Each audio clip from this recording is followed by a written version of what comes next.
Assalamualaikum warahmatullahi wabarakatuh. Alhamdulillahirrahmanirrahim. Salatu wassalamu ala rasulil mujtaba Sayyidina wa habibina wa syafi'ina wa maulana Muhammadil Mustafa wa ala alihi wa ashabihi wa dzurriyyatihi wa kulli man ittaba'al huda. Asyhadu an la ilaha illallah wa la syarika lah wa asyhadu anna Muhammadan abduhu wa rasuluhu la nabiyya wa la rasula ba'da. Qala Allah ta'ala fil kitabil karim, a'udzu billahi minasyaitonir rajim. Ya ayyuhalladzina amanu taqullaha haqqa tuqatih wa la tamutunna illa wa antum muslimun. Kama qala Nabi sallallahu alaihi wasallam, majtama'a qaumun fi baitin min buyutillah yatluna kitaballah wa yatadarasunahu bainahum illa nazalat alaihim sakinah wa ghashiyatuhum rahmah wa hafathum malaikah wa dzakarahumullahu fi man indah. Alhamdulillah, puji syukur kehadirat Allah atas limpahan karunia-Nya. Pada pagi hari yang indah ini kita dihimpun di sebaik-baik tempat di rumahnya yang mulia. Semoga setiap langkah yang kita tempuh menuju ke tempat ini, tiap tapaknya menggugurkan dosa-dosa kita, meninggikan derajat kita di sisi Allah Subhanahu wa Ta'ala, dan menjadi pemudah jalan kita menuju ke surga. Dan semoga duduk kita semua termasuk taman di antara taman-taman surga, tempat Allah mencurah-curahkan rahmat-Nya, menaungkan sayap-sayap malaikat-Nya, menurunkan sakinah ke dalam hati kita, dan menyebut-nyebut kita dengan bangsa pada makhluk mulia yang ada di sisinya. Pada pagi hari yang indah ini, di tengah-tengah kita telah hadir Ustaz Faiz Ibrahim yang dalam beberapa waktu ke depan akan memberikan tausiah kepada kita semua. Semoga dengan tausiah yang beliau sampaikan bisa mencerahkan kita semua dan menambah keimanan serta keilmuan keislaman yang kita miliki.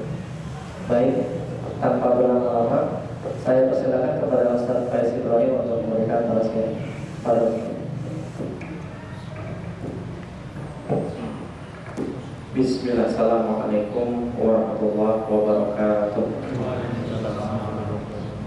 Innal hamdalillah nahmaduhu wa nasta'inuhu wa nastaghfiruh wa na'udzu billahi min shururi anfusina wa min sayyiati a'malina.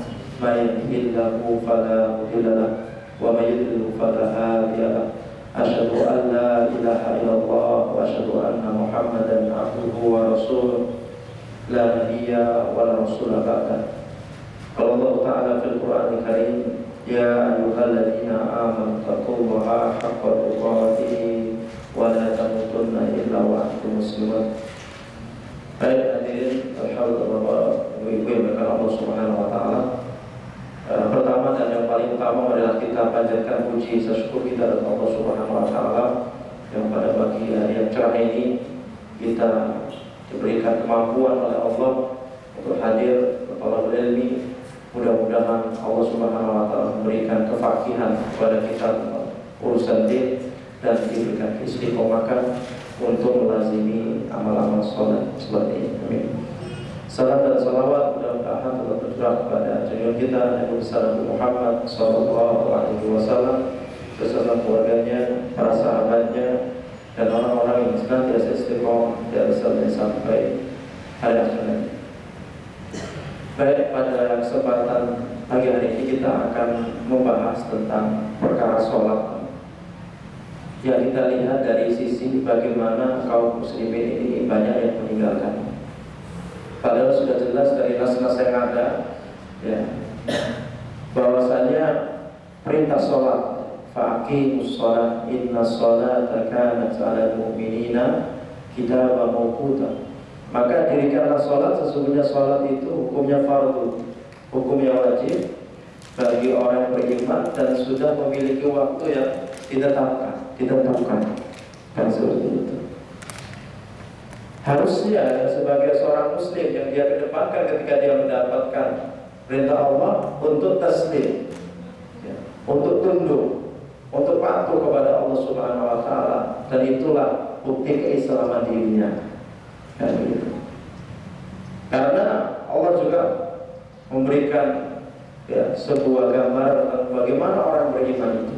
Wa ma kana qaulul mu'minin idza du'u ila Allahi wa rasulihi liyahkuma bainahum ayaqulu sami'na wa ata'na. Sesungguhnya jawaban orang-orang beriman bila mana mereka diseru kepada Allah dan Rasulnya supaya Rasulnya memberikan sebuah keputusan hukum, maka orang beriman akan mengatakan sami'na wa ata'na, kami mendengar, kami taat. Nah, hari ini kita bisa melihat bagaimana tingkat kepedulian kaum muslimin kaitannya masalah sholat ini. Kalau kita lihat masalah sholat subuh saja, kita bisa melihat bersama bagaimana jumlah orang yang sholat subuh. Ya. Padahal sudah jelas Rasulullah mengatakan man shalla bardaini dakhala jannah. Barang siapa yang sholat pada dua waktu yang dingin, di antara salah satu adalah sholat subuh, dakhala jannah, maka dia akan masuk surga. Apalagi sebelumnya kita bisa melaksanakan 2 rakaat salat sunnah fajar yang Rasulullah sampaikan, rakaatul fajri khairu minad dunya wa ma fiha. Ya, 2 salat fajar itu yang kita lakukan itu 2 rakaat itu lebih baik daripada dunia dan seisinya. Ya, jadi dengan 2 salat itu kita sudah memiliki segala-galanya. Ya, itu dijelaskan oleh Rasulullah SAW seperti itu. Nah, kemudian dengan kita bisa melaksanakan salat subuh, itu paling tidak kita terhindar dari kemunafikan. Ya, karena Rasulullah bersabda, laisa sholatun asqala 'alal munafiqin min sholatil fajri wa sholatil isya. Tidak ada sholat yang berat dikerjakan oleh orang-orang munafik kecuali 2 sholat. Sholat apa itu? Sholat subuh dan sholat isya. Ya. Jadi ciri yang paling nampak di antara orang-orang yang memiliki sifat kemunafikan adalah apa? Mereka bermalas-malasan untuk menjalankan sholat subuh dan sholat isya. Ya, padahal Rasulullah mengatakan, walau ya'lamuna ma fihima la atahuma wala habwan. Kalau mereka tahu pahala di balik keduanya tersebut, niscaya mereka akan mendatanginya dengan merangkak. Ini sesuatu yang tentunya mari kita renungkan bersama. Terlebih kita selaku kepala keluarga memiliki sebuah tugas dan beban yang berat dari Allah Subhanahu wa taala, yaitu untuk melaksanakan surat Tahrim ayat 5 itu. Ya ayyuhalladzina amanu qu anfusakum wa ahlikum nar. Wahai orang beriman, jagalah diri kalian dan keluarga kalian dari api neraka. Ya berarti apa? Kita harus menjaga diri kita dulu, kan begitu. Dengan apa? Dengan amal saleh. Kita menjalankan perintah-perintah Allah Subhanahu wa taala, menjauhi segala bentuk larangan-larangannya. Kemudian dan setelah itu kita memperlakukan hal ini kepada anggota keluarga kita. Sudahkah mereka menjadi orang-orang yang muqimus shalah, menjadi orang-orang yang menegakkan sholat, atau sebaliknya, begitu. Dan masalah hari ini Pak tentang fenomena generasi hari ini yang sebagaimana kita lihat kepedulian mereka tentang masalah sholat, itu berarti telah Allah gambarkan, sudah Allah gambarkan dalam surat Maryam ayat 59-65 ya. Di sini 59 sampai 60 ya. Allah Subhanahu wa taala berfirman, fa khalafa min ba'dihim khalfun adaa'us shalah wattaba'us syahwat. Ayat 59 sampai 60. Yang artinya akan datang setelah mereka suatu generasi yang buruk. Ya, jadi saya buka tafsirannya. Maksudnya di sini adalah apa? Akan datang setelah mereka al-aula bil asrar ba'da aula bil abrar. Akan datang setelah mereka generasi-generasi buruk setelah generasi-generasi yang baik. Jadi generasi-generasi yang baik itu akan melahirkan generasi-generasi yang buruk. Jadi ya. Yang generasi buruk ini memiliki 2 sifat. Yang pertama adalah adaa'us shalah, meremehkan sholat. Yang kedua wattaba'us syahawat, memperturutkan hawa nafsu. Generasi kita Pak, jujur kita akui, mereka ternyata hari ini sudah masuk dalam generasi yang buruk ini. Karena apa? Pertama, sifat generasi buruk itu sudah melekat pada diri mereka. Yang pertama adalah apa? Meremehkan urusan sholat. Meremehkan sholat. Kalau kita lihat kepada apa yang disampaikan oleh sahabat Ibnu Abbas radhiyallahu anhuma, beliau mengatakan, laisa makna adha'u tarakuha bil kulliyah. Bukan yang dimaksud meremehkan sholat di sini meninggalkan sholat itu semuanya, enggak. Bukan itu yang dimaksud. Walakin akharuha an awqatiha, akan tapi ketika dia mengakhirkan pelaksanaan sholat dari waktu yang sudah ditetapkan, dia sudah dikatakan meremehkan sholat. Ya. Jadi hari ini kita sudah dikatakan meremehkan sholat, biar manakala apa? Kita tidak sholat zuhur, melainkan sholat zuhurnya ketika waktu asar akan tiba. Tidak sholat asar kecuali sholatnya nanti ketika maghrib akan tiba. Terus seperti itu. Dan itu generasi-generasi dikatakan di sini generasi buruk banget. Sholat tapi sholatnya masih diakhirkan. Nah, kemudian pertanyaan yang mungkin kita ajukan setelah itu, lantas Ustaz, bagaimana dengan orang yang sama sekali gak sholat?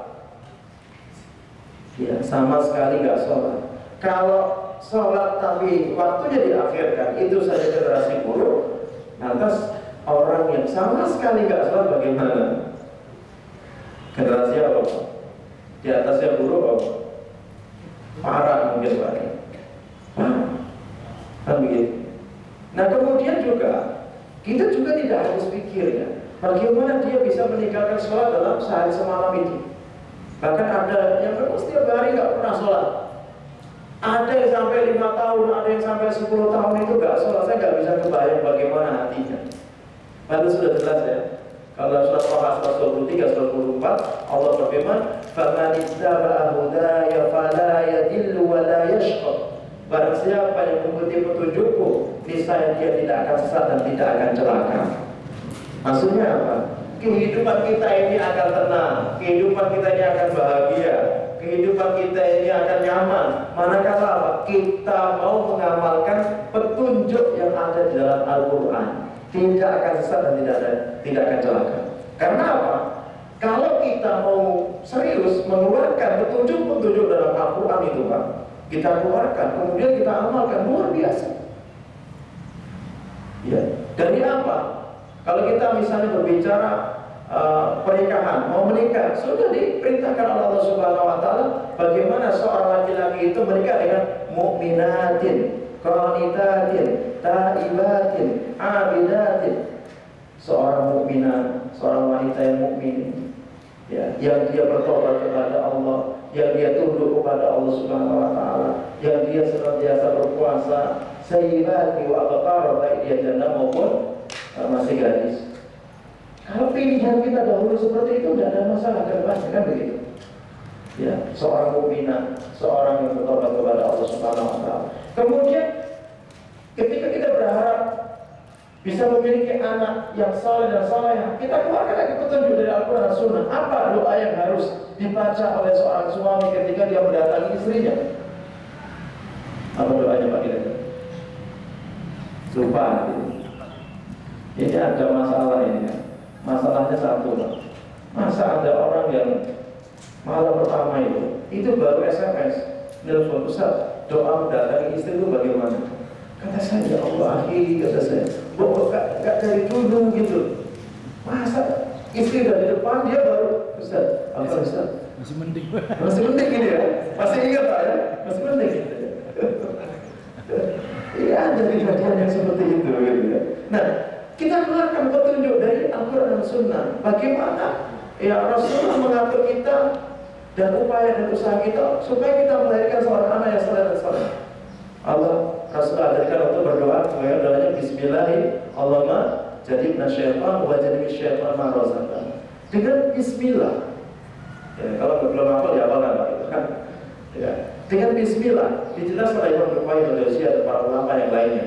Ketika seorang suami mendatangi istrinya dengan cara yang seperti ini, maka dia telah mengawali hubungan rumah tangganya dengan permulaan Rabbani. Permulaan yang betul-betul ya sebagai bentuk konsekuensi dia terhadap keislaman dia kepada Allah Subhanahu Wa Taala. Maka kalau dia mulai dengan permulaan Rabbani, maka akan lahir dari anak keturunannya adalah anak-anak yang saleh dan taat kepada Allah. Akan tetapi dijelaskan oleh para ulama, ketika manusia itu memulainya dengan permulaan syaitan, Pak, pernikahan diawali justru dengan sebuah hubungan asmara yang sudah kelewat batas, Pak ya. Ya, malam pertama itu sudah malam ke 100 sekian kalinya misalnya. Itu sudah nggak akan mendatangkan sebuah ketentraman. Justru kita bisa lihat survei-survei yang ada. Kenapa sih banyak perceraian-perceraian yang ada? Ternyata di antara sebabnya itu karena mereka menikah sebelumnya itu sudah ada mukadimah itu. Pacaran kadang sampai 10 tahun, sampai 15 tahun, seperti itu. Kalau sampai 10 tahun pacaran itu gimana, Pak? Ya. Ketika malam pertama itu sudah gak spesial lagi, tentunya seperti itu. Nah, kalau antum dulu seperti itu tidak mau, itu sudah masa lalu. Tapi yang jelas, bagaimana hari ini kita dengan anak-anak kita bisa menerapkan nas-nas Al-Quran Sunnah dalam kehidupan mereka. Petunjuk itulah yang kita kawal untuk mereka, seperti itu. Ya, karena kalau tidak, anak-anak kita juga akan mengalami nasib yang mungkin serupa dengan orang-orang yang tidak beriman. Jadi dari mendatangi istri sudah ada petunjuknya, begitu ya. Kemudian doa kita kepada Allah supaya anak kita menegakkan sholat sudah ada diajarkan oleh Nabi Ibrahim alaihissalam. Rabbi ja'alni muqimas sholat wa min dzurriyyati rabbana wa taqabbal du'a. Doakan terus, ya, berdoa terus. Ya. Nah, sampai kita nanti meninggal dunia semuanya ada petunjuknya. Urusan pemerintahan juga ada petunjuknya, kita keluarkan dari Al-Quran dan Sunnah. Bagaimana kita memilih seorang pemimpin itu, pemimpin yang bagaimana, itu ada semuanya dalam Al-Quran dan Sunnah. Kan begitu. Sampai hatta kita masuk kamar mandi pun itu sudah ada petunjuknya, supaya kita tidak diganggu oleh syaitan. Maka kalau kita mau masuk kamar mandi, apa baca kita, Pak? Bismillah, Allahumma inni a'udzubika minal khubuthi wal khaba'is. Kenapa kita membaca doa itu dengan nama Allah, saya berlindung kepadamu dari setan laki-laki dan setan perempuan? Karena hammam kamar mandi itu adalah rumahnya jin dan setan. Ya, dengan kita membaca doa Bismillah ya Allahumma inni a'udzubika minal khubuthi wal khaba'is itu, maka mereka itu ada tabir, Pak, ada hijab antara kita dengan bangsa mereka itu. Sehingga mereka tidak leluasa untuk melihat aurat kita, tubuh kita di saat kita berada dalam kamar mandi. Petunjuk, kan seperti itu. Dan petunjuknya gak boleh kita berlama-lama dalam kamar mandi, ya, karena itu adalah rumahnya mereka, rumahnya bangsa jin dan setan itu. Nah, inilah manakala kita mengikuti petunjuk. Belum lagi kalau kita bedah lagi tentang masalah kemaslahatan umum. Ya, di dalam Islam, ya, di dalam Islam ada sebuah kaidah yang diajarkan Rasulullah SAW. La dharara wa la dirar. Janganlah kalian melakukan sesuatu yang bisa memberi mudarat kepada diri kalian dan membalas kemudaratan orang lain dengan kemudaratan yang serupa. Kita langsung bisa membaca apa sih sesuatu yang bisa memberikan mudarat kepada diri kita. Ya. Salah satu contoh misalnya, kalau kita angkat, ya, yang ada di baligo itu apa tuh saya, Pak? Merokok, membunuh itu, ya. Seperti itu. Ini mudarat yang bisa mendatang diri kita. Nah, kemudian dalam Islam, kenapa sesuatu yang seperti itu betul-betul diperhatikan? Karena Islam ini betul-betul menjaga umatnya supaya sehat, ya, supaya dia semangat, supaya dia tekun dalam beribadah kepada Allah. Maka perkara-perkara yang akan mendatangkan kemudaratan dilarang. Khamar juga demikian. Kenapa khamar dilarang? Ummul khaba'i, induk daripada keburukan itu pada khamar. Nah, kita bisa melihat kisah seseorang yang dihadapkan dengan 3 orang, Pak, dengan 3 kemaksiatan. Yang pertama, dia harus menzinai seorang wanita. Kemaksiatan yang kedua, dia disuruh milih antara 3 itu. Salah satu dari 3 ini. Membunuh anak kecil. Yang ketiga, dia minum khamar.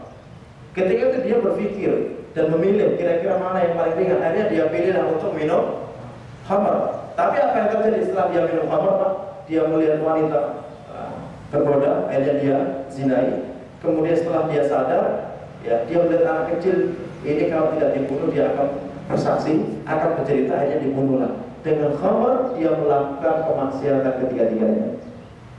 Maka Islam melarang namanya khamar dan sebagainya. Nah, Maksudnya apa? Kalaulah orang Islam berjalan sesuai aturan Al-Quran dan As-Sunnah, maka hidupnya dia tidak ada banyak masalah. Karena inna hadzal dina yusrun, karena beragama Islam itu mudah. Dan syariat Allah itu apa? Ya, tidak menjadikan kita ini susah. Justru dengan syariat itu menjadikan kehidupan kita itu menjadi mudah. Ya. Pernikahan, Pak. Kita angkat pernikahan. Pernikahan yang Islami itu rukun. Bila mana rukunnya itu sudah terpenuhi maka sah. Ada wali, ada 2 orang saksi, ada akad nikah itu ya. Kemudian ada mahar. Bila mana unsur-unsur keempat yang hadir itu sudah sah. Kan begitu ya. Tidak perlu seremonial syahadat, kemudian apa lagi? Ya. Setelah itu nanti injek telur, injek apa dan sebagainya ya. Kemudian dekorasi dengan berbagai macam biasanya dan sebagainya itu memberatkan. Islam tidak mengajarkan yang seperti itu. Ya, kalau toh Islam ya itu mengajar kita untuk namanya mengadakan pesta walimah itu. Dan walimah ya itu paling tidak ya kalau Rasulullah mengatakan di bangsa Arab di saat itu beliau memerintahkan untuk menyembelih apa? Kambing. Aulim wa kana bisya. Adakanlah walimah, jamuan makan meskipun dengan menyembelih seekor kambing. Ini bukan orang Arab, Pak. Orang Indonesia kalau memang nggak bisa kambing pakai apa? Pakai ayam. Maksudnya Islam tidak memberatkan. Ya, Islam tidak memberatkan. Nah, sekarang justru kita yang kadang-kadang memperberat diri dengan perkara-perkara yang tidak dimampui. Habis hajatan ada yang jual kebun, ya. Habis hajatan ada. Dia bagaimana ingin menunjukkan pernikahan sewah-wah mungkin, tapi pada hakikatnya dia tidak memiliki sebuah kemampuan. Ujung-ujungnya hutang kesana kemari. Seorang suami istri yang harusnya memulai hubungan rumah tangganya dengan kemesraan dan keindahan sudah harus menanggung angsuran setiap bulannya. Kenapa demikian? Karena memaksakan diri. Coba kalau dia mengikuti petunjuk dari Al-Quran dan Sunnah, tentunya dia tidak seperti itu. Ya, kita kembali kepada surat Al tadi. Barang siapa yang mengikuti petunjukku, maka dia tidak akan sesat dan tidak akan celaka. Tapi waman a'rada an dzikri fa inna lahu ma'isyatan dhanka. Tapi barang siapa yang dia berpaling dari petunjukku, maka baginya penghidupan yang sempit. Imam Ibnu Katsir menjelaskan penghidupan yang sempit di sini dengan mengatakan seperti ini. Orang yang tidak sholat, orang yang tidak dekat dengan Allah, orang yang dia jarang melaksanakan ketaatan kepada Allah, maka kehidupannya apa? Al-hayatu la tumahyal. Kehidupannya dipenuhi dengan ketidaktenangan. Hidupnya tidak pernah akan tenang. Yakin, saya yakinnya orang yang jauh dari Allah itu Pak, hatinya kering, ya.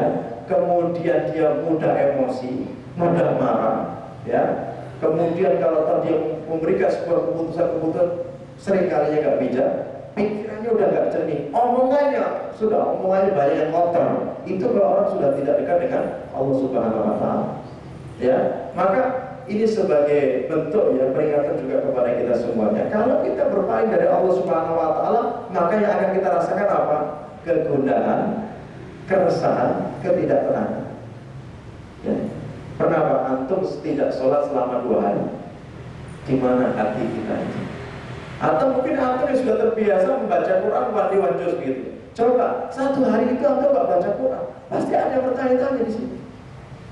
Itulah hati kecil, itulah hati kita yang difitrahkan Allah untuk dekat senantiasa dekat kepada Allah Subhanahu Wa Taala. Kenapa juga pertanyaannya kalau kita berbuat maksiat kok kita nggak tenang? Dan itu sudah disampaikan Rasulullah SAW ternyata ya. Al-ismu mahaka fi nafsika wa karita ayyatan alaihi nas. Perbuatan dosa itu ada perbuatan yang mengusik hati, yang tidak menenteramkan. Itu perbuatan dosa. Kalau hidup kita hari ini nggak tenang, diliputi kecemasan dan sebagainya, yakin seyakin-yakinnya ada perbuatan dosa mungkin yang kita masih lakukan. Jadi betul-betul berefek. Dan ini juga saya sering jelaskan juga kepada jamaah pengajian tentang fenomena hiburan hari ini Pak ya. Jadi orang-orang kafir itu mereka sudah paham, dan itu sudah mereka kaji jauh-jauh hari tentang apa? Orang Islam. Ya, orang Islam itu kalau mereka dalam sehari penuh itu tidak dekat dengan taklim, tidak dekat dengan masjid, pasti hatinya resah, gelisah, kan begitu ya. Nah maka mereka berupaya sedemikian cara bagaimana di malam harinya umat-umat Islam yang jauh dari Allah itu semakin jauh, dan mereka lupa dengan kepenatan yang ada dengan dibuat hiburan-hiburan.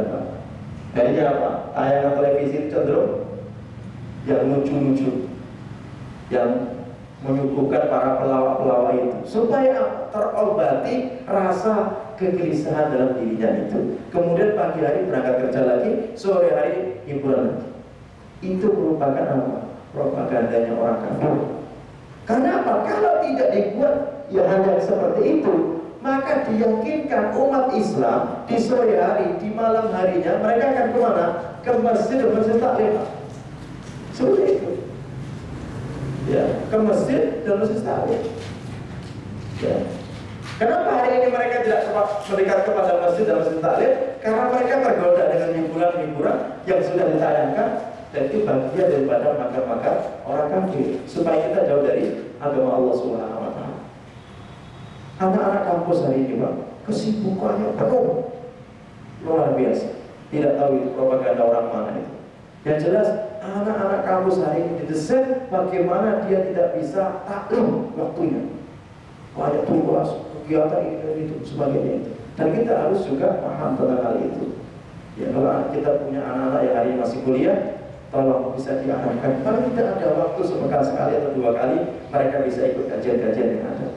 Karena dari mana mereka akan mengenal Allah Pak, kalau tidak bermajlis taklim seperti ini? Sulit. Kan seperti itu. Nah, ini harus kita pahami bersama, bahwasanya kita hari ini Pak, hidup itu sudah menghadapi berbagai macam ancaman-ancaman musuh yang luar biasa. Di antaranya apa? Tadi menyimpangkan kita dari Al-Quran dan Sunnah, menyimpangkan kita dari masjid dan majlis taklim, ya. Dan anehnya kalau di Bandar Lampung ini berbalik dengan apa yang ada di Jawa Tengah, ya. Kalau di Jawa Tengah, di Surakarta, di Solo, Sukoharjo itu kajian-kajian itu justru dipenuhi oleh para pemuda, gitu ya. Nah, tapi kalau di Bandar Lampung ini kok malah terbalik. Ya, justru yang banyak itu malah bapak-bapak, orang-orang yang tua, ya. Yang secara usia itu ya sudah mendekati usia-usia apa itu? Menikah. Ya, padahal kita akan lebih bersemangat manakala yang hadir itu adalah anak-anak muda, para pemuda. Sebagaimana di Turki itu Pak, sholat subuh itu dipenuhi oleh para pemuda hari ini. Karena memang di dalam Islam pemuda itulah harapan umat di masa yang akan datang. Inna fiyya disyubani afrad umat. Di tangan anak muda itulah urusan umat ke depan. Idza taqaddamatil ummah. Jika anak muda hari ini maju, maka umat Islam ke depan akan maju. Hari ini majlis taklim bisa dihitung ya, bagi ada. Pemuda yang akan 5, 6 dari 300 orang. Seperti itu. Kemudian kalau toh ya mereka ikut kajian Pak, yang dipegang HP aja. Luar biasa fitnah HP ini. Benar itu Pak, serius. Ya. Malam harinya begadang Pak. Hari apa? Akhirnya bangunnya jam 7, jam setengah 7, jam setengah 8. Bangun itu masih sempoyongan, berdiri saja nggak tegak, kepalanya harus berdiri tegak, disangga dengan tangannya begini. Generasi yang kita harapkan menjadi pemimpin-pemimpin 20 tahun yang akan datang, tapi kita lihat bagaimana generasi itu. Ini menyedihkan. Fenomena hari ini menyedihkan. Ya, maka kembali kepada tadi generasi yang buruk tadi itu Pak. Ya, tentang mereka memiliki sifat meremehkan sholat dan dia akan meremehkan yang lainnya. Karena sahabat Umar beliau mengatakan, man atyaha fahuwa li ghairiha atya. Barang siapa yang meremehkan urusan sholat, maka untuk urusan yang lainnya dia lebih meremehkan. Ya, kalau sudah nggak sholat Pak, untuk melakukan kemaksiatan yang lain dia lebih berani. Kenapa dia lebih berani? Karena tidak ada ikatan dirinya dengan Allah. Dalam satu hari, satu malam itu lepas, betul lepas. Ibarat rem itu belum betul. Tidak ada rem lagi. Remnya kita adalah kehidupan kita, pengingat kita itu kan Allah ya. Allah itu baru kita akan berinteraksi manakala kita sholat. Nah kalau nggak sholat, kalau kita nggak sholat, sulit kita bisa mengikat hati kita dengan Allah Subhanahu Wa Taala. Nah maka sholat itu waqimis sholat, inna sholata tanha 'anil fahsya'i wal munkar. Maka dirikanlah sholat, sesungguhnya sholat itu mencegah kalian dari perbuatan keji dan munkar. Dalam surah An-Nisa, فَإِذَا قَضَيْتُمُ الصَّلَاةَ فَاذْكُرُوا اللَّهَ قِيَامًا وَقُعُودًا وَعَلَى جُنُوبِكُمْ. Kalau kamu setelah selesai sholat, ini harusnya apa? Sholat kita ini dikatakan berhasil manakala apa? Pertama, فَإِذَا قَضَيْتُمُ الصَّلَاةَ. Kalau kamu sudah melaksanakan sholat, فَاذْكُرُوا اللَّهَ, maka ingatlah Allah. Ya, pertama kiamat ketika kamu berjalan kita berangkat kerja, berjalan kita safar, berjalan kita kemana begitu. Ingat Allah terus, begitu ya. Udah ketika kamu duduk, ketika kita sedang rapat duduk di suatu majelis, ketika ingat Allah lah yang senantiasa ada dalam benak itu. Ya, wa ala junubikum, begitu juga ketika kalian sedang berbaring, Allah juga yang diingat. Sehingga kalau seseorang sudah sampai pada tingkatan Allah menyertai terus dalam kehidupannya, berarti seorang itu sudah mendapatkan hikmah dan tujuan daripada sholat itu sendiri. Kalau hari ini sholat seolah-olah hanya terbatas pada masjid dan musola, kita keluar dari masjid dan musola, seolah Allah kita tinggalkan di masjid dan musola, berarti kita belum berhasil, Pak. Kita belum berhasil, belum membawa Allah dalam setiap kehidupan kita. Padahal sudah jelas Allah, inna rabbaka labil mirsad. Allah itu mengintai, Allah itu mengawasi kita. Ya, Allah memantau kehidupan kita, kan seperti itu. Nah, ini yang perlu kita tanamkan ya dalam diri kita, supaya kita menjadi orang-orang yang tadi, menjadi orang-orang yang memiliki muraqabah kedekatan diri kita kepada Allah Subhanahu Wa Taala. Itu perkara yang pertama. Generasi yang kedua adalah generasi yang meremehkan urusan salat. Sifat yang kedua adalah wattaba'u syahawat, memperturutkan hawa nafsu. Memperturutkan hawa nafsu. Hari ini anak-anak muda kita hari ini, Pak, itu masuk generasi X. Generasi di mana mereka ini malas, dan butuh sesuatu, pengennya hanya pegang HP, buka, kalau butuh makan klik itu Gojek, pesan di situ. Hari ini sudah seperti itu, generasi X. Maka cenderungnya anak-anak kita hari ini yang terakhir ini adalah generasi malasan, ya, kemudian gak punya semangat hidup, gak ada etos kerja yang tinggi, apalagi mereka mau mengikuti gaya bapak dan ibu mereka. Yang bertani lah, yang berkebun, mereka sudah anti, Pak, untuk memegang cangkul, memegang arit. Memang kita tidak bisa paksa mereka untuk memegang itu, tapi paling tidak mereka punya semangat yang lain. Ya, untuk apa? Hidup mandiri, ya. Kemudian kedua, bisa bekerja keras untuk mencukupi kebutuhan dirinya. Kalau hari ini sudah generasi kita sudah bisa melihat bersama bagaimana mereka. Ya, kalau dulu tahun 45 sampai 75 itu, Pak, itu generasi pemula ya, generasi yang suka bekerja keras dan sebagainya gitu ya. Dan anaknya biasanya banyak-banyak pada tahun itu ya. Karena mereka tetap sulit dengan banyaknya anak, tapi mereka tidak khawatir dengan pergaulan, Pak, gitu ya. Tapi kalau sekarang, ya, kita punya banyak anak, kita nggak khawatir untuk memberi makannya, tapi khawatirnya dengan pergaulan. Kalau orang tua kita dulu, mereka khawatir dengan makan minumnya anak-anak itu, dengan yang banyak itu. Tapi di dalam satu sisi, mereka terbantu orang tua itu, anak 10, kalau pas hari libur sekolah, kesama semua, Pak, cepat selesai itu. Tapi mereka tidak khawatir dengan pergaulan. Hari ini punya anak 3 saja, itu sudah luar biasa kalau mereka sudah mengenal pergaulan yang ada di luar. Belum lama ini di SMP Natal itu ada 2 orang siswi. Ketika gurunya ngajar kok 2 orang siswi ini badannya semakin mekar aja, semakin besar itu. Sudah dipanggil di kantor, kemudian coba berdiri lah, dipegang perutnya. Ada yang berdiri badan. Ya. Ternyata setelah ditanya, kamu hamil lah? Iya, Bu. Baru berapa? 6 bulan. Coba kok tebal banget ini, kok kayaknya di ketika tadi setelah dibuka ternyata ada kain 9 meter itu meliliti. perutnya itu. Gitu. Kemudian kenapa kau bisa seperti itu? Nah, jawabannya nggak sengaja. Enak betul ngomongnya nggak sengaja. Ya. Ini sebuah kasus generasi kita ya, wattaba'u syahawat, memperturutkan hawa nafsu. Ya. Jadi apa yang mau mereka inginkan itu sudah mereka capai, terus mereka turuti terus. Nyaris Pak, generasi kita hari ini 90% waktu mereka seolah-olah itu kerjaannya utak-utik HP, dengan berbagai macam jejaring sosialnya, aplikasinya dan sebagainya.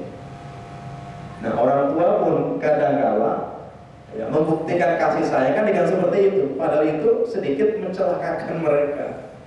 Ya, kalau sudah HP-nya Android, ya aduh Pak, udahlah. Apa yang mereka inginkan itu mereka ada di situ semua, kan gitu. Orang buka ustaz saya apa ceramahnya, bawah-bawahnya keluar gambar wanita, kan gitu. Istilahnya kita tidak niat membuka saja itu gambar itu kadang di iklan itu nongol, kan begitu. Nah, ini yang membuka anak-anak muda yang memang jiwanya mereka sedang jiwa pubertas itu. Ya, jiwa-jiwa di saat mereka ingin tahu, begitu ya. Disuguhkan dengan HP, dengan aplikasi yang seperti itu. Sudah. Maka kenapa mereka lebih dekat kepada nyanyian daripada Al-Quran? Ya, karena sudah diajarkan dari HP-HP itu. Ya, lebih dekat kepada warnet daripada ke masjid. Lebih senang baca Quran daripada baca Al-Quran. Novel itu Pak, semalam selesai. Saya pernah dicoba santri, coba nih baca. Paginya udah selesai Ustaz. Semalam Quran Pak. Coba anak-anak generasi kita pakai Quran nggak dalam setiap hari? Sedikit Pak. Kecuali di sekolah-sekolah Islami, di pondok pesantren, kecuali ya. Tapi kalau sekolah umum nyaris nggak memegang Al-Quran. Nah ini tentunya sebuah keprihatinan, kekhawatiran dalam diri kita kepada generasi kita hari ini. Belum lagi pergaulan putra putri sudah tidak ada batasnya lagi. Ya, memang mereka sudah terkontaminasi mengikuti budaya-budaya kafir barat itu baik. Ya memang mereka tidak ada batas berhubungan. Gitu ya. Nah, yang menjadi panutan generasi kita ini kan bukan wanita atau mungkin yang bangsa Arab yang hari ini menerapkan syarat itu, tapi yang senantiasa menjadi panutan itu adalah bangsa-bangsa barat. Ya, sehingganya dalam pertemuan pun panggilan itu bukan akhi, bukan ukti, tapi memanggil sama kawannya itu dengan panggilan bro, coy, Jack. Ketemu Pak, bukan salam lagi. Ya, harusnya kan salam, assalamualaikum ya akhi. Kaifahalukum, bagaimana kabar? Ini sudah tidak seperti itu lagi. Ya. Kemudian kayaknya nyaris Pak hari ini anak-anak yang di sekolah umum itu kalau nggak punya pacar itu kayaknya saya nggak percaya. Lebih ingat pacar daripada antum seorang bapaknya. Setiap saat dia sudah makan belum gitu. Dan itu pernah kita rahasia. Ternyata pernah habis waktunya seperti itu. Terakhir kelas 4 SD, ya, di salah satu SD favorit di Batu Lampung ini, ketika gurunya merazia HP-HP itu, ternyata anak kelas 4 SD itu Pak, di dalam HP-nya video porno itu. Kelas 4 SD. Maka hari ini banyak terjadi hubungan incest itu Pak. Hubungan antara adik dan kakak. Kenapa bisa terjadi? Karena mereka sering melihat seperti itu, akhirnya muncul kemauan. Yang dilihat di rumahnya gak ada orang lain kecuali adiknya. Adiknya tidak menjadi korban. Maka kita juga harus menerapkan pola rumah yang Islam. Pola rumah yang Islami ada berapa kamar Pak kira-kira? Minimal 3. Ya, paling tidak 4 kamarnya. Kalau tidak bisa 3 kamar. 4 kamar, 1 kamar ini merupakan kamarnya antum dan istri antum, ini ruang produksi. Kamar yang menjadi ruang produksi ya. Yang kedua kamar untuk anak laki-laki, semuanya berpintu dan berkunci. Anak perempuan yang ketiga, kemudian keempat untuk kamar tamu. Seperti itu. Kenapa harus putar ini ada? Pertama, ada sebuah kasus anak SD kelas 2 SD, kelas 2 di saat di SD itu yang ada Islam di Surakarta sana. Jadi ketika jam istirahat, dia melakukan adegan layaknya suami istri di depan kelas. Setelah itu dipanggil oleh gurunya karena ketahuan seperti itu. Ternyata anak itu bercerita, ya, Ustazah, saya seperti itu karena saya sering melihat abi dan umi saya seperti itu. Ini coba, ini peringatan betul ini. Ya, jadi kalau betul-betul harus berkunci, berpintu gitu ya. Jadi kalau waktu-waktu aurat itu benar-benar dikunci, jangan sampai anak ini selonong-selonong gitu ya, masuk ke dalam kamar-kamar yang ada itu.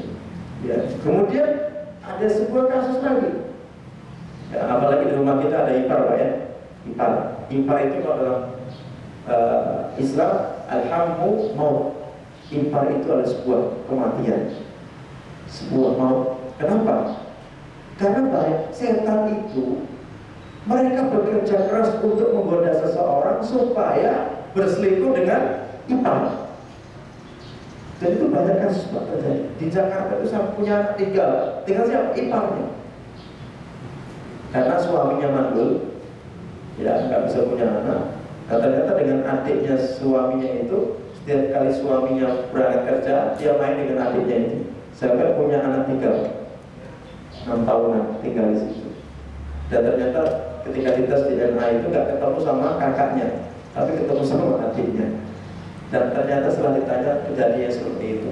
Kemudian setelah itu seorang dokter menyampaikan kepada kakaknya tadi, mengatakan, Pak, ini bukan anak Bapak. Nah, gimana sih itu istri saya?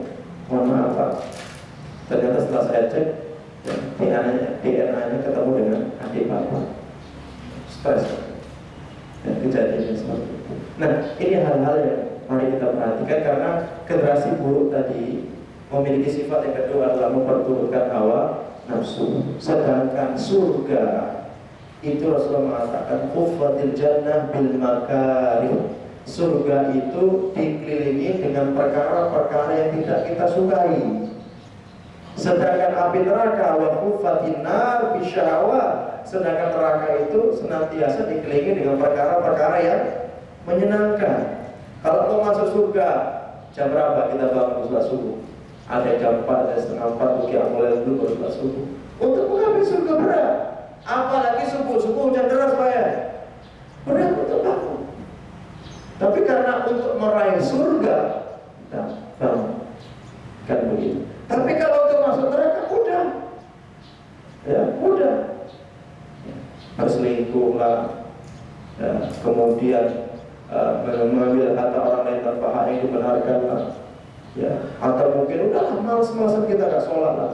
Sudah jelas dia masuk neraka. Tapi kalau untuk masuk surga, itu beribarat perjalanan mendaki Pak.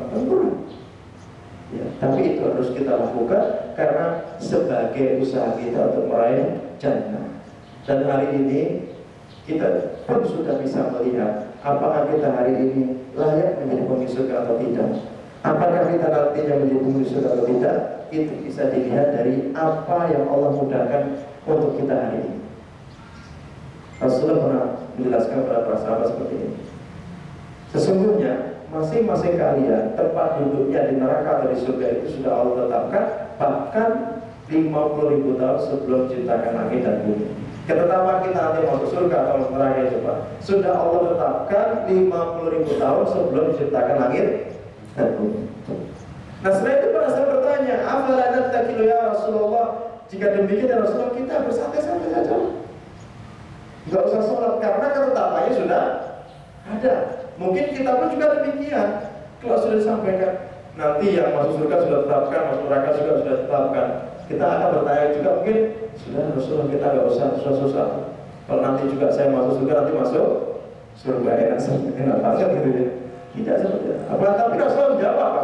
Ikmalu fakulun muyassarun lima khuliqahu. Beramal salehlah kalian, beramal kebajikanlah kalian, karena masing-masing kalian akan dimudahkan oleh Allah untuk mengerjakan sesuatu yang Allah tetapkan baginya. Maksudnya adalah jika hari ini kita mudah untuk sholat, mudah untuk saum, mudah untuk bersedekah, mudah untuk beramal kebajikan yang lainnya, ini pertanda baik, berarti Allah mudahkan kita dalam kebaikan.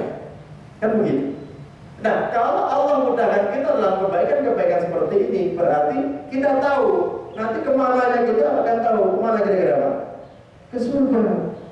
Bukti orang hari ini, orang itu akan masuk surga atau tidak, itu dilihat dari dimudahkannya dia dalam urusan apa. Sholat dimudahkan, bermasjid taklim dimudahkan, untuk sholat petanda baik semakin dekat diri dia dengan pintu-pintu surga. Tapi kalau kita hari dimudahkan untuk yang lainnya, selain itu bermaksiat dimudahkan, untuk minum khamr dimudahkan, untuk menghafal sesuatu yang dimukai Allah, musik dan yang justru dimudahkan, giliran hafal Quran nambah 5 hilang 10 ayat kan itu hafalannya. Ini pertanda buruk. Semakin dekat diri orang tersebut dengan pintu-pintu neraka. Nah, tinggal hari ini kita muhasabah, dimudahkan kita dalam urusan apa hari ini? Dalam kebaikan kah atau dalam kemaksiatan? Kalau dalam kebaikan, mari kita istiqomah hari ini. Pertahankan kebaikan itu sampai kita meninggal dunia. Kalau dalam kemaksiatan, berarti kita segera untuk bertobat dan kembali kepada Allah Subhanahu wa Ta'ala. Karena umur kita hanya sesaat. Orang-orang yang di sekitar kita yang mungkin masih gagah, tiba-tiba esok hari sudah meninggal dunia. Ya, atau kemarin sudah ada yang meninggal dunia. Ya, kadang di Pantai Lampunya ada orang masih gagah tegak ya. Ya, hobinya terlalu Harley itu ya, Harley. Tapi dengan izin Allah ya, dengan dia jatuh, padahal di seluruh tubuhnya gak ada luka kecuali kakinya patah. Tapi itu mengakibatkan diri beliau meninggal dunia. Dan kita gak percaya kok meninggal dunia, padahal dalam kondisi masih segar buka seperti itu. Itulah aja. Itulah aja.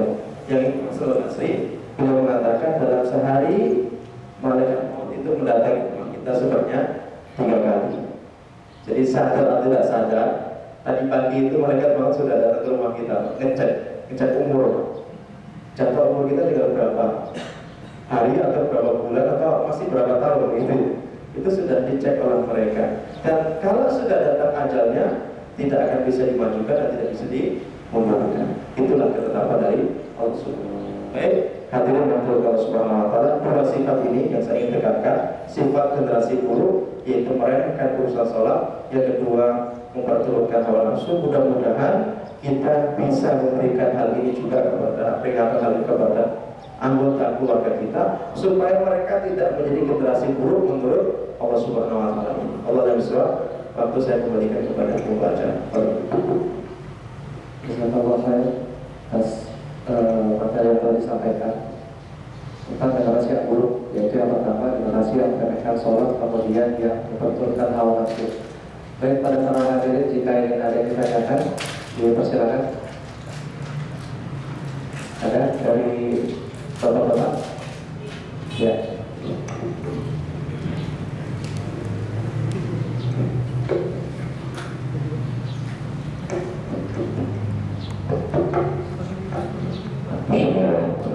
Assalamualaikum warahmatullahi wabarakatuh. Begini Pak Ustaz, saya mau bertanya. Itu ada 2 pertanyaan. Satu tentang sholat, kedua tentang warisan. Yang pertama tentang sholat, yaitu masalah sholat tengah malam, jadi tahajud. Itu bagusnya kira-kira jam berapa sampai jam berapa? Nah, terus yang kedua masalah warisan. Itu kita taruhlah wasiatnya. Nah itu ada sebagian sudah dikasih warisan dari orang tuanya, sebagian juga dikasih warisan dari orang tuanya. Tiba-tiba orang tuanya juga, nah, yang mendapat warisan itu dia kasih kusuk-kusuk. Nah akhirnya ya dapat ini juga dikasih sekian umpamanya 5 hektar dikasih 1 hektar. Nah ini saya tanyakan, itu yang laki-laki berapa pembagian, yang perempuan berapa pembagian? Saya tidak usah. Terima kasih. Wassalamualaikum warahmatullahi wabarakatuh. Bismillah, langsung ini tentang masalah sholat tahajud. seutama-utama pelaksanaan qiyamul lail atau salat tahajud itu pada sepertiga malam yang terakhir. Itu yang paling utama. Karena pada waktu itu Allah akan turun ke langit bumi. Dan Allah akan mengatakan, siapa yang meminta kepadaku maka saya akan berikan.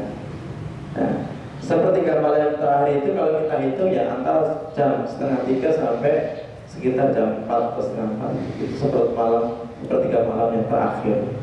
Nah, adapun waktu pelaksanaan qiyamul lail atau tahajud itu dari ba'da isya itu sudah boleh untuk melaksanakan qiyamul lail sampai datangnya adzan subuh. Itu silakan. Yang jelas dalam hal ini ya Rasulullah mengatakan kepada kita, ahabbul amali ila Allah adwamuha wa iqalha. Ya, amalan yang paling dicintai Allah itu yang kontinu meskipun itu sedikit. Maksudnya begini, kita bisa melazimi dalam setiap malam 5 rakaat ya, 4 rakaat salat malamnya itu, 1 rakaat witir. Tapi ini bisa kontinu, itu lebih baik Pak daripada 11 rakaat 1 malam itu 2 jam. Setelah itu kita libur selama 2 bulan. Gitu ya. Jadi ini silakan ya. Intinya bisa, kalau misalnya antum dalam safar Pak capek berat gitu ya. Antum sebelum tidur itu antum sholatlah 2 rakaat kemudian 1 witir. Udah tidur. Karena kemungkinan besar kalau kita pulang kemalaman